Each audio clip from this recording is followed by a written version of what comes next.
Hello friends, welcome back to Suraj computer. ये HP 430 model आया हमारे पास। ये क्या हो रहा है, कुछ एक सेकंड के लिए ऑन होता है, इसमें डिस्प्ले भी नहीं आता है। तो अभी देखेंगे इसमें क्या प्रॉब्लम है।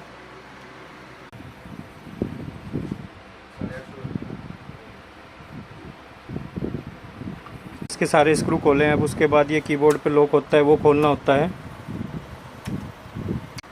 लॉक खोलने के बाद ये कीबोर्ड बाहर निकल जाता है। टच में भी 2-3 लॉक होते हैं। केबल जुड़ी होती है, पावर की केबल जुड़ी होती है, ट्रैक पैड की केबल जुड़ी होती है, वो हटाना होता है।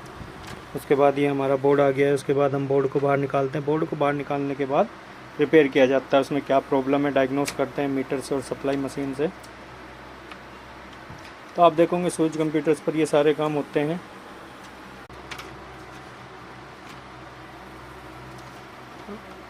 आपको हमारा वीडियो कैसा लगा कमेंट बॉक्स में